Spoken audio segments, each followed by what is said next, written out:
Елімізде келер жылдан бастап міндетті әлеуметтік медициналық сақтандыру жүйесі енгізіледі. Соған орай қаламыздағы іргелі кәсіпорынның кәсіподақ комитетінде жаңа жүйені енгізудегі басты мәселелер талқыға салуға арналған мәжіліс өткізілді. ArcelorMittal Теміртау акционерлік қоғамында 12 мыңға тарта адам жұмыс жасайды. Осындай үлкен кәсіпорында цехтардағы жұмысшылардың құқығын қорғайтын кәсіподақ ұйымдарының басшылары болып табылады. Сондықтан бас қосуға комбинаттың цехтарының бастауыш ұйымдарының басшылары жиналды. Жақтау кәсіподақ комитеті төрағасының бірінші орынбасары Владимир Дубин жаңа жүйе жайлы металлургтар арасында көптеген сауалдарға жауап алу мақсатында жиналып отырғандықтарын атап өтті. Жаңа жүйе жайлы кәсіподақ басшыларына қалалық екінші емхананың директоры Ирина Кузнецова мен қалалық перзентхана үйінің директоры Сәуле Аманжоловалар кеңінен түсіндірді.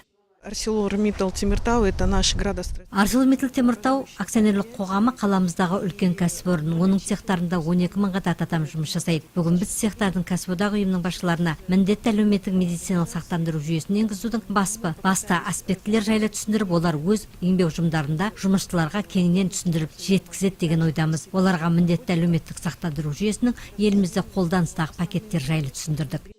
Мәжіліске жиналған комбинаттың кәсіподақ ұйымдары төрағалары жаңа жүйе жайлы көптеген сауалдардың көңілде жүргенін де байқатты. Жалпы еліміз бойынша биылғы жылдың 1 шілдесінен бастап жұмыс берушілер қол астындағы жұмысшылар үшін міндетті сақтандыру қорына 1% көлемінде жарна аударады. Ал 2019 жылдың 1 қаңтарынан бастап жұмыскерлер жарна аудара бастайды. Я думаю, что однозначно увеличится количество работников, с которыми не будут заключаться трудовые договора.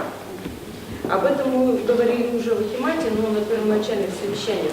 Вот на сегодня разработаны ли какие-то мероприятия в этом плане? Какой процент населения сегодня уже у вас зарегистрирован? И если на будущее, допустим, вы же явно будете, если 180 тысяч, допустим, в городе людей, а у вас приписано 100 тысяч, какие мероприятия разработаны? Я просто могу сказать по поликлинике номер 2 на сегодняшний не имеющий статус около 8 тысяч населения.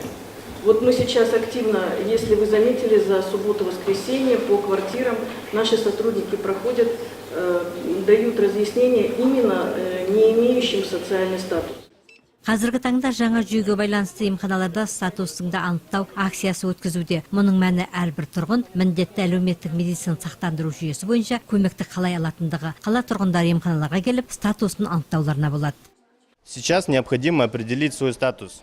Қазіргі таңда өз статусыңды анықтау маңызды. Сәуірдің 5 мен маусымның 30 аралығында емханаларда статусыңды анықта акциясы өтуде. Ол үшін емхананың тіркеу бөліміне немесе КО орталығына бару қажет. Мен көпшілікке біздің емханада КО орталығы ашылғанын хабарлағым келеді. Оның номері 44 85 44. Азаматтар осы номер арқылы хабарласып, өзінің емханаға тіркелмегенін білуіне болады.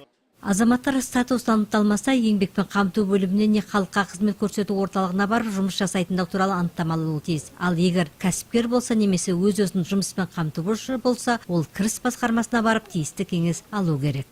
Уважаемые теміртауцы, Қымбатты теміртаулықтар, міндетті әлеуметтік медициналық сақтандыру жүйесі бойынша өз статусыңды анықтаңыздар. Ол үшін емханаларға тіркеу бөліміне болмаса КО орталығына хабарласу керек.